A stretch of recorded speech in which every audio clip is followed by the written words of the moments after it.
Good, thank you. Hi, everyone. My name is Andrei Robachevsky. I work for Global Cyber Alliance, and that's the Secretariat for MANRS. And the topic of today's discussion is the proposed changes to the Charter. And this is our governing document, the document of the MANRS Initiative. And I always worry a little bit how many people will, sign up and join and listen to this, and how many people will actually review the document, because we are all interested in technical developments and technical topics, but when it comes to processes and governance, I think they're less interested in this community. But I think it's important that we put some effort into this. We look into this, and we even simple support is very important.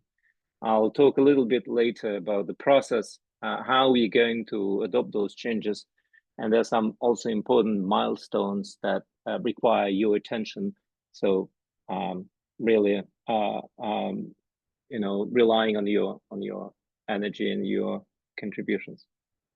All right. Well, let me start with MANRS is more than 10 years old. I mean, it started in 2014, and since then we made enormous progress, I would say, from 9 initial participants when the initiative was launched. We now have more than 1,200 all across the globe. We start with network operators program, but it grew to include IXPs, CDN and cloud providers, network equipment vendors. So now we have 4 functional programs in the effort, in the initiative. We demonstrated impact. I'll show you the slide later, but this impact is also in raising awareness. I mean, not only to MANRS, but also to routing security in general. I think MANRS played an important role in that aspect. MANRS is being referenced from policy documents as an example of collaborative effort that makes substantive changes in security of the internet. And what is important, that this initiative is not just, a self-declaration or manifestation of desires, but it's really commitment that is measured by the MANRS Observatory, and your commitment is very important. Now, it was launched by the Internet Society in 2014, and 10 years later, in 2024, the project has been transferred to Global Cyber Alliance, and that's where we are now, and Global Cyber Alliance is now the Secretariat. I was talking about the impact, and it's clear that routing security is improving. We see a decrease in routing incidents. We see a decrease in number of culprits that cause those routing incidents. We see increase in routing controls. Well, if we measure this by the number of rows or covering rows of the prefixes advertised, but we also see a increase in MANRS participation. So this is correlation. This is not causation, as we say always with this caveat. But I think, honestly, I think that MANRS contributed to this trend. So I think we can and should be proud of what we've achieved over this 10 years. Now, before going to the changes, I also would like to put this into the perspective. This is the timeline of MANRS, and it was launched as a very informal program, as I said, 9 participants, Internet Society, the Secretariat, but still community-driven. I think this spirit was from the very beginning, and the spirit remains, but there was little governance in the project, and we launched the programs. They were launched mostly ad hoc. That's why I sort of, faded the working groups and task forces. In some cases, we created a working group. In another case, we created a task force. And I know that some of you participate in those working groups and task forces. And you probably support my claim that it was done in very inclusive and open fashion. So, and also community-driven. No one imposed anything on anyone. It was really developed by consensus, and that would proceed, even without sort of, governance framework. That's what we start thinking of somewhere midway, when we thought that the voice of the community should be articulated, should be stronger, articulated better and more formalized. And we created an advisory group that was later on transferred into the steering committee. And while doing this, we also created the first version of the charter. So it's 4 years old, quite some time, and many changes happened since then. And not at least transition to Global Cyber Alliance, not at least introduction to the MANRS Development Process that was adopted in April. Many changes, but also the changes in the overall structure. So this is sort of structure that happened midway when the charter was introduced, where MANRS participants and MANRS community were used interchangeably. It was pretty closed club in a way, although the boundaries were started blurring, because MANRS community, we invited people that sort of have interest in routing security, have interest in MANRS. A steering committee was formed and it was formalized in the charter. But again, the working groups, task forces, and how activities are born, how documents reviewed, it was not very clear. So as time passed by, I think that's what we have now. We expanded the notion of the MANRS community that includes MANRS participants, but is broader, because we want to acquire global expertise, the best possible expertise when we discuss MANRS related topics. We also would like that outputs of MANRS, be it MANRS action or MANRS recommendation, is a reflection of global consensus, not just consensus of MANRS participants. And working groups were more formalized by introduction of the MDP. I talked about MDP since April. This year, we have this process in place. It's simple as it is in this diagram. It's more complex when you go and implement this, and that's what we're going through, in fact. And MDP is a great tool that allows us to review the document, to develop new documents, but it also puts some new responsibilities on the entities in the MANRS ecosystem, such as on MANRS participants who approve the standards, MANRS community who actively participate in developing and reviewing the standard. And while I'm saying standard, I should refer to MANRS documents, because MANRS Charter, which is the topic at hand, is one of those documents. Steering committee ratifies those documents, normative documents of MANRS. And MANRS Secretariat, that's Alejandra, Pablo on this call, and me today. I mean, the team is bigger, of course. We are here to support this process, right? So the tool we have and the formalization that we have allows us to review the charter, and that's one of the documents, or foundational documents of the MANRS initiative, in a more transparent, in a formal, in a predictable manner. So that's where we are. Okay, so now I'd like to talk about the substance. Here's the proposal. So we're using the MANRS development process, and the proposal was prepared by the Secretariat, submitted to the steering committee. Steering committee reviewed this and announced this. And along with the announcement, because there was a decision not to create a working group because the proposal was well formed, and I think Secretariat worked together with the steering group, put a lot of efforts into this to create a well-formed proposal. So the steering committee decided, oh, let's go straight into the call for comments. Now, that is the phase where we are. This is the call that is open for all participants. And this is the proposal at hand. So if you click on the button View Documents, you will get to the actual proposal. So I hope I'm not disclosing anything new to you. I hope you had a chance to click through and review the proposal. But I will be going through the changes that we're introducing in this proposal, make it more clear, and maybe have some discussion as well. The document that is included as a proposal has two parts. One is a clean, sort of final, or sort of end version of the new version of the charter, annotated, where we provide the reasons why this or that was changed. But you can also refer to the second part of this document, which is a red line version of all the changes that were done compared to the previous version of the charter. So what changes are necessary? I think what we talked about, it was quite a leap in evolution of manners. And I think the charter right now doesn't reflect this reality. And it doesn't help us in sort of projecting manners into the future. There are 5 main areas that were identified that needs this change.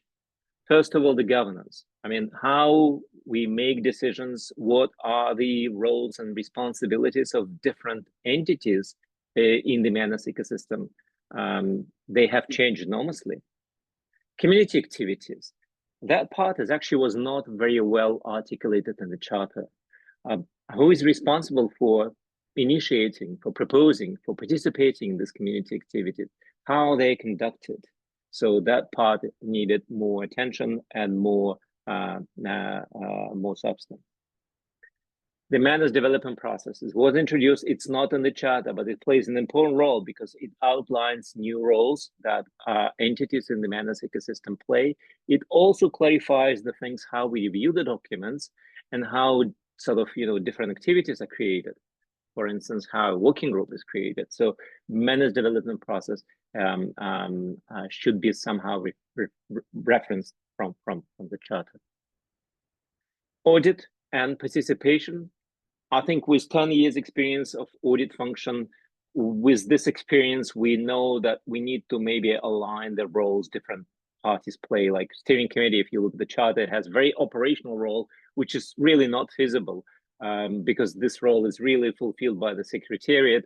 So clarifying and delineating those roles is very important that you see in the charter, some of the changes related to this. And there were some other amendments not related to the changes in the roles. Now I'll be showing you next slides, and I would use these 2 signs. The gray check mark represents the current responsibilities in the current version of the charter. Now the green check mark is the proposed responsibility. So that's the change, more visible for you what changes have been done. So let's look at the first area that required change, the governance. Now, I'm taking parts of the charter, so those are on sort of on the roll. Election of members of the steering committee. It has been MANRS participants. MANRS participants and MANRS community are used interchangeably in the charter, but now we are separating these 2 entities. And therefore, MANRS community, which is broader, which is not only MANRS participants, doesn't have this right to vote for the steering committee. It is the participants whose voices steering committee actually represent. They have the voting right. That is the change. Approve changes to the charter. Now, if you look at the MANRS development process, what we introduced there, that the input to the discussion and discussion itself, it involves broader community than just MANRS participants. But because the normative documents, they might impose requirements on the MANRS participant, not on the whole community, but on the MANRS participant specifically, like in the case of the charter. We need an explicit approval of the MANRS participants. And that's the last call, the MANRS last call that we use for that. So that's why MANRS participants, not the community, have the right to approve the changes to the charter. Recommend categories, actions, and conformance criteria. It was the steering committee, but it was very vague how that would happen. In fact, there was no processes in place. Now with the adoption of MDP, it's clear that we should use the MDP to make those changes. So if you want to introduce new category, there should be a proposal that should be reviewed by the community, should be approved by the MANRS participants and ratified by the steering committee. So the rules are very clear, becoming very clear. The process becomes very predictable, very transparent, and that's good for the credibility. Approve categories, actions, and conformance criteria. Again, this is the MDP role. That's how it should be all done. And finally, consultation on general strategy, business development, and significant changes. I put GCA because MANRS is an activity of Global Cyber Alliance. So general strategy, business developments, and significant changes, that's part of GCA responsibilities. But steering committee plays a very important role because it's being consulted and input is being addressed and taken on board. This is new, that was not in the charter, and that was done to emphasize, or rather update, the increasing role of the steering committee in the governance of the whole effort. Okay, let's move on. Now, community activities. That is actually very important because the vibrancy and dynamic of the community, it is defined by those activities, right? Traffic on the mailing list, development of guidance, new documents, creation of new programs. That's what community activities are. So who plays what role in and actually sort of developing and conducting those activities? Now, propose, develop, approve, manage programs and activities. That's the role of the steering committee. That's the approval role, rubber stamping stuff. It is, again, not in the original charter. And we introduced this to align the leading role of the steering committee in proposing changes to the technical structure of MANRS initiative. Coordination of MANRS activities. In the previous charter, it was part of a role of the steering committee, but again, this is not feasible. And if you look at the reality, this coordination, day-to-day coordination happens at the secretariat level. So we brought this in alignment with the reality. And propose and actively participate in community activities. That's for the community, and that's for MANRS participants. That's what you see this green check marks there for.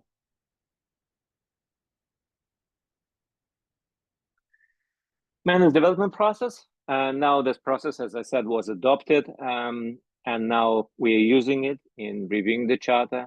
In cases where the sort of proposal needs more work, like with the creation of a new program, for instance, it deserves a working group formation. That's a decision of the steering committee, and it becomes sort of full-fledged MANRS development process.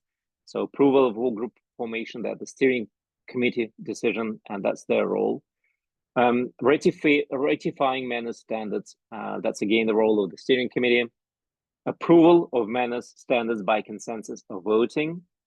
Approval of normative documents, that's MANRS participants' role, and participation in the development of MANRS standards or MANRS documents, be it guidance or be it actions or review of the actions. That's the role of the MANRS community. And that is all not defined in the charter. This is new. This is completely new. This is part of the MDP.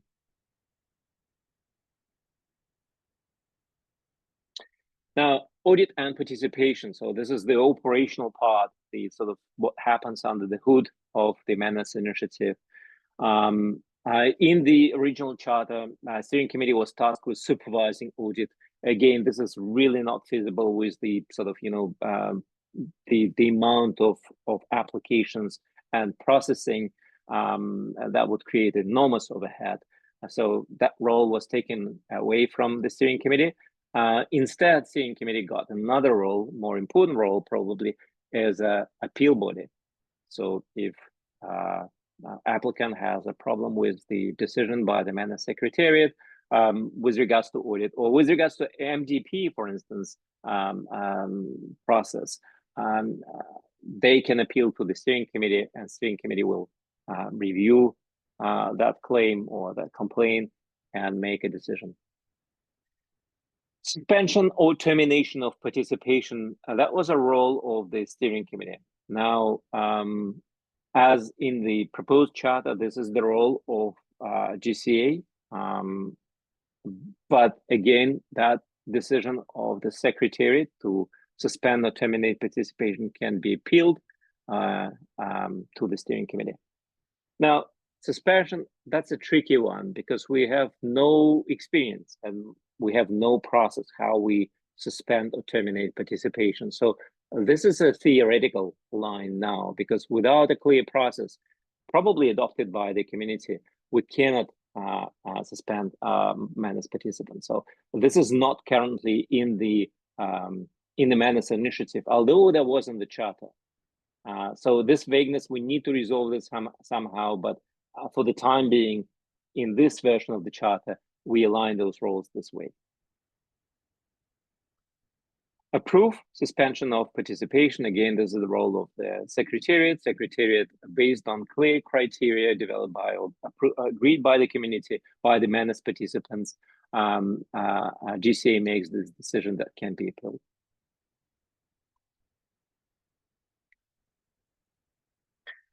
You will see other amendments that are not necessarily related to the changes roles of different entities. For instance, we reduced level of detail by removing some definitions of such roles, such as MANRS chair, MANRS deputy chair, MANRS secretary, MANRS auditing officers. We really left definitions the most essential things, really necessary things. The thing is, with the charter, the more detail you provide there, the more tricky becomes to change it, or the more frequent changes it might require, right? For instance, if the role of the MANRS chair changes somehow, or steering committee decides that MANRS chair should do something else, apart from sort of chairing the steering committee meetings, that will require change to the charter. So unnecessary details, while they might be sort of important and useful for the narrative, they might be not so useful for a formal document such as charter.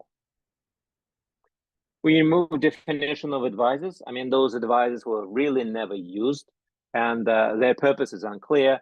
And we left this. I mean, the steering committee has the power. That's if they need advice, it may be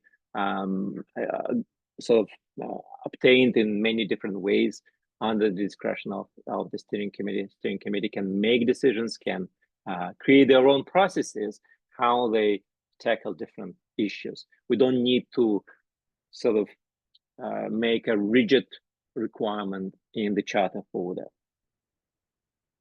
We align terms of office for the steering committee members on the year boundary. I think that created some problems in the past where it was not clear who is joining when.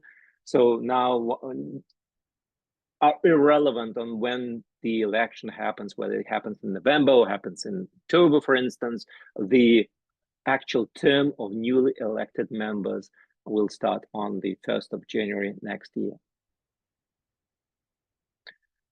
We changed the number of consecutive terms on the steering committee from 2 to 3. So the maximum period a steering committee member can be on the steering committee is 9 years, and was considered sort of the a better balance between maintaining continuity, so keeping experience in-house and bringing new perspective to the steering committee. We replaced the need for elections with the appointment of an interim member. Should a member of the steering committee be or resign or being sort of, well, I won't say expelled, but leaving the steering committee for whatever reason. The elections, as those who participated probably experienced, it's quite a heavy process. Election of the steering committee members is a heavy process, requires a lot of preparation, and I think it's an overkill to do this in such case. I think steering committee was happy at least with this proposal to be able to appoint an interim member for the time being. We updated individual member participation requirements for the steering committee. Steering committee engagement is crucial for the governance of the initiative. One example that is actually sort of one of the metrics that we took in the chart is participation in regular steering committee meetings, which play a role. I mean, if steering committee is not engaging with the secretariat in those meetings, we get not enough guidance. We have less possibilities to discuss things, and therefore that might slow down or impede some of the progress in the MANRS initiative. So there's some requirement for sort of more articulate commitment of steering committee members to the duties that they took on when they were elected. And we reduced the requirement for the turnout for voting for the charter, I mean, for the changes of the charter. The original charter specifies that 10% of all MANRS participants should turn out for the quorum. we removed that requirement, and we just looked for supermajority of the votes collected. The thing is, last election we had a turnout of 21%. That was exceptional. Before, we experienced turnouts much lesser, let's say in the order of 5%, maybe 3% sometimes. So that's for the elections. So when we are going to vote to the charter change, and we will face the challenge, and we'll talk about this separately today, we are facing a big challenge to getting more than 100, 120 at least, votes in this voting process. So this is the summary to summarize roles and expectations as they look in the charter. So you can sort of look at this and say, oh, it makes sense, or it doesn't make sense. Those are the main sort of areas where where the roles were changed: governance, community activities, MANRS development process, and organizational and technical aspects. That's what I just went through in the previous slides, so I will not repeat, but it might be useful for you to sort of review. And again, this presentation, which will be available, and this recording, this is complementary, right? You really need to look at the charter. You really need to read the proposal and make up your own mind what you consider useful and what you consider not. But that might help you to navigate through this document and the proposal. Okay, let's go to the process. So I mentioned MDP, and this is a more detailed view of the MDP. So we passed all these phases, and we are now here. That's the call for comments. We skipped the working group formation and working group discussion because that was not really necessary. All the discussion and all review can happen through the through the call for comments. That's where we are. I have to be honest, we received some very useful feedback so far, but not much. So we expect more people, and probably after this webinar, more people will have a look and provide their input. Now, even if you agree, it would be good to hear from you that, yes, you support the changes, you think that's a good thing. But if you see something you disagree or you have a suggestion, please don't be shy. Please send this to the MANRS community mailing list. Now, if you are not subscribed to the MANRS community mailing list, please reach out to us at contact@manrs.org. That will be included on the last slide, and we will make sure that you are subscribed to this mailing list.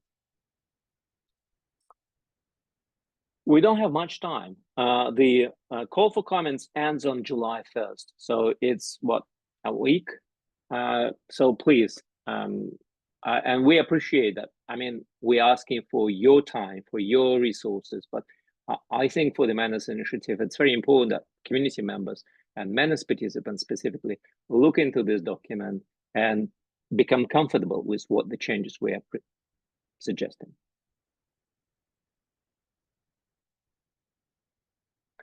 Now, let me call about the MANRS last call. And MANRS last call is relevant only to MANRS participants. So MANRS community done their part in a call for comments.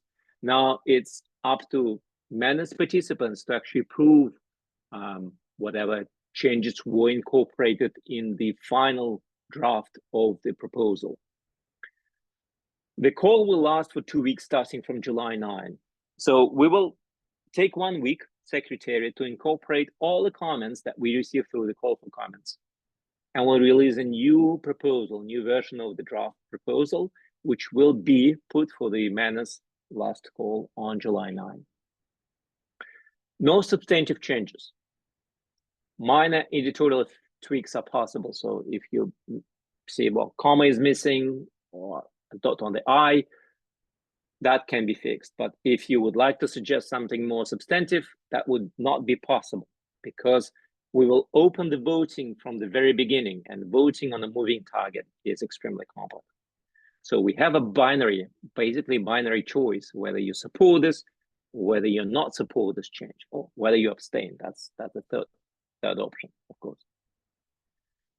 Now, you can provide your input or your, again, minor tweaks on MANRS participants mailing list. That's where communication will happen. But the outcome will be not determined by consensus. That's the requirement that is in the current charter.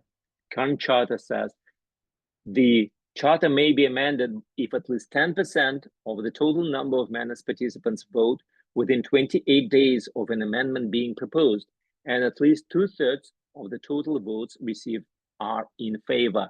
And this is the requirement that we will follow, because this is the requirement of the current charter, effective charter. That's 10%.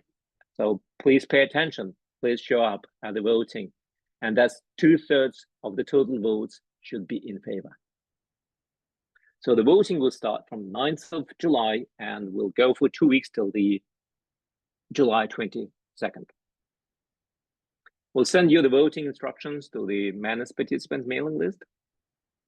MANRS participants mailing list is compiled from the primary contacts as registered in the MANRS Observatory.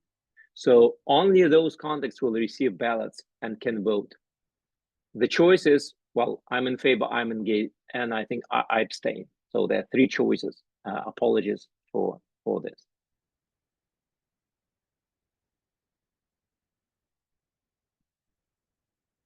So please, that's very important consideration for specifically for MANRS participants. Before July 1, make sure that your primary contact in the MANRS Observatory is up to date. Contact us if you need it to be updated. If you cannot update this yourself or have some trouble, please contact us. So Andre, may I ask a question? Steve, yes. So I can imagine within the community, within the US RD community, we'll remind people about this opportunity and the need to vote. It would be nice if there was a webpage we could point people to that has just a few things. For example, this reminder, and the information about when voting opens, and who votes. If that was something we could have a link in our communications, that would be helpful. Good suggestion. Thank you very much. We'll take this on board, definitely. I don't know, Ali, if you want to respond, but I think that's a good suggestion in my view. So we probably provide some landing page for that. Yeah, it's a great idea. I was going to, I don't know if you see me now. Yeah, I was going to prepare an email once the YouTube version of the video is available, just to remind people that they can look at it. But if we have a landing page there, it's going to be even more compelling. So I think Megan is at the call. Let's work on that once we have the video recordings and all that, and let's produce something by the end of today.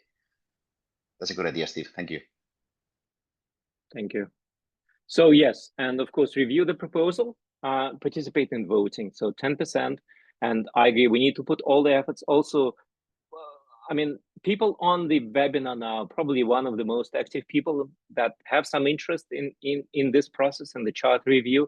So please spread the word and share ideas how we can improve the turnout for the voting this time. Because if we fail to get the quorum, I think, yeah, it will just delay the chart adoption for some time. Okay. And this is the screenshot of a ballot that you will be getting to vote. All right, well, I'm at the end of my presentation, so I wonder if you have any questions. This is the URL of the proposal itself. This is the email address of the Secretariat, so if you want have some trouble or have some follow-up questions, I mean, after this webinar is finished, please don't hesitate to ask, send us email. We are here to help. With that, thank you, and I'm ready to take questions.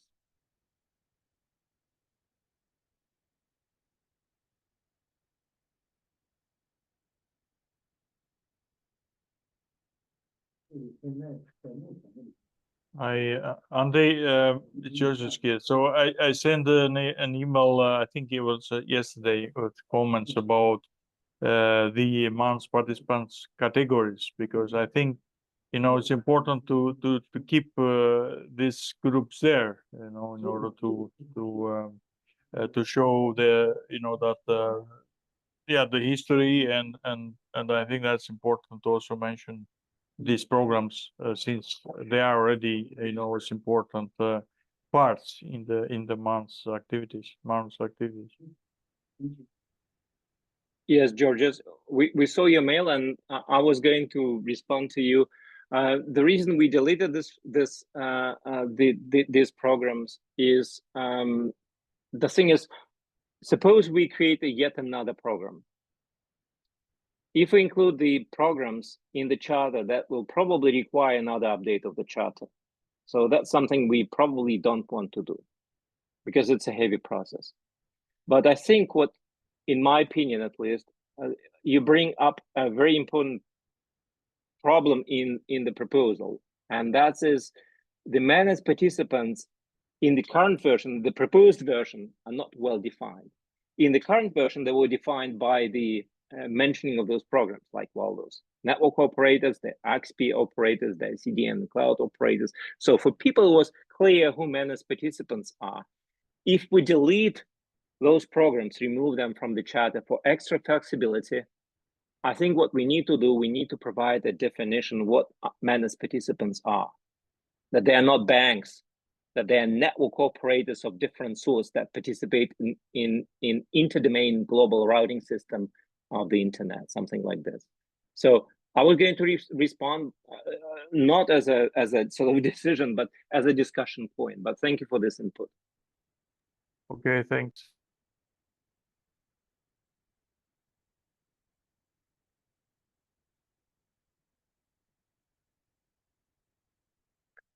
I understand. I take this silence as not disinterest, but rather I overwhelmed you with information. I think I did. I splashed on you too many slides with too much information. So we will publish this. So please go and digest, and really thankful for your participation here. And what is also important, that you, again, I can't repeat this too many times. Please read the proposal. That's very important. We try to make it as easy as possible.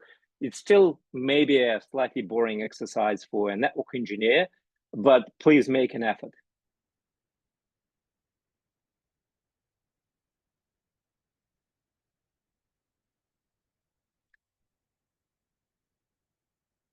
If there are no questions, Olive, I give the floor back to you for your maybe closing remarks. There's two closing remarks. Thank you. And there is, yeah, thanks a lot. Okay, so we can close it now. It's 4 minutes ahead of the time, but we will do that landing page, Steve. That's a very good idea. We'll send reminders through the mailing list also for the recording of the session, and also to encourage people to participate. Thanks, Georgios, for opening the floor there. It's very important that people react to these things, yeah. And please participate in the voting. It's important that this has a good turnout, yeah. It's so we will also send reminders and make sure that everybody has a chance to participate, yeah, because it's important. These are the rules of the club, so it's very, very important. We all agree to whatever is decided here. So that's it, no? And I have just one thing to say, because we actually got 2 comments on the charter, so we can thank 2 contributors. It's countable, right? So Andrew Gala also sent that comment. Andrew, thank you very much. We haven't responded this yet because we sort of waiting maybe community response or some discussion, but the same applies to Georgios. I mean, thank you very much. We'll respond to you. We'll suggest how your comments can be addressed in the new version of the draft. Thank you very much again. I'm sorry, Andrew, I missed your comment. Okay, so we can close it here if everybody agrees. We'll give you 3 minutes back of your time. Thanks a lot. Thanks, everybody. Thank you. See you soon. Bye-bye. Vote. Thanks. Bye.